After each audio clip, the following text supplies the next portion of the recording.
बिहार का नौजवान पढ़ रहा है, मेहनत कर रहा है, लेकिन उसे उसका हिस्सा नहीं मिल रहा। सरकारी नौकरियां निकाली जाती हैं, लेकिन सीटें भरते हैं दूसरे राज्यों के अभ्यर्थी। टीआरई 1 से लेकर टीआरई 3 तक यही कहानी दोहराई गई। हमने विधानसभा में सरकार से पूछा, बिहार के युवाओं के लिए डोमिसाइल नीति क्यों नहीं लागू होती? जब हर दूसरे राज्य में स्थानीय युवाओं को प्राथमिकता दी जाती है, तो बिहार के साथ यह सौतेला व्यवहार क्यों? मैं प्रस्ताव करता हूं कि यह सभा राज्य सरकार से अभिस्ताव करती है कि वह बिहार के युवाओं के लिए नौकरियों में अवसरों को सुरक्षित रखने हेतु झारखंड, पश्चिम बंगाल, उड़ीसा, उत्तर प्रदेश, मध्य प्रदेश, हरियाणा, हिमाचल प्रदेश, महाराष्ट्र, तमिलनाडु जैसे राज्यों की तर्ज पर बिहार की सरकारी नौकरियों में स्थानीय निवासियों के लिए आरक्षण नीति अर्थात डोमिसाइल नीति को लागू करे। सरकार से पूछा, डोमिसाइल क्यों नहीं? तो भाजपा जदयू सरकार ने साफ इनकार कर दिया।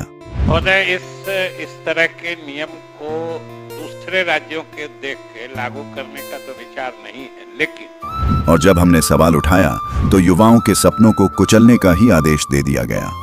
सरकार ने बहस तक नहीं कराई और इस नीति को खारिज कर दिया गया। टीआरई 1 के समय सरकार ने डोमिसाइल लागू किया था। जब लागू हो सकता है एक बार, उसका भी क्लैरिफिकेशन जा रहा है, मत भी हो रहा है। अभी अपना प्रस्ताव वापस सरकार के सकारात्मक जवाब कालू में क्या संकट? सकारात्मक जवाब कहाँ है? पड़ोस के राज्य में है, बिहार के लोग बाहर अप्लाई नहीं कर सकते हैं। ठीक है, मैं और सब रखता हूँ। जो इस प्रस्ताव के पक्ष में यहाँ का है, वोटिंग करवा दिया जाए। करा रहे हैं। जो इस प्रस्ताव के पक्ष में यहाँ का है, जो इस प्रस्ताव के विपक्ष में ना कहें। मैं समझता हूँ विपक्ष मोहम्मद है, विपक्ष मोहम्मद है, प्रस्ताव अस्वीकृत हुआ। आज पटना की सड़कों पर छात्र उतर चुके हैं, नारे लग रहे हैं, लाठी खाए बिहारी, नौकरी ले बाहरी। ये गुस्सा सिर्फ बहाली का नहीं है, ये भरोसे के टूटने का गुस्सा है। हम बार बार पूछते रहे, जवाब नहीं मिला। आज छात्र सड़क पर हैं, सरकार फिर भी खामोश है। हम सरकार से दो टूक कहना चाहते हैं।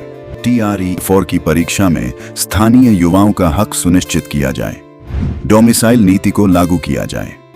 बिहार के युवाओं का भविष्य यूं ही दरकिनार नहीं किया जा सकता। अब वक्त आ गया है। जो सरकार युवाओं की नहीं सुनती, उसे युवाओं की ताकत से बदला जाएगा। अब सड़कों से सवाल उठेंगे और चुनावों में जवाब दिया जाएगा।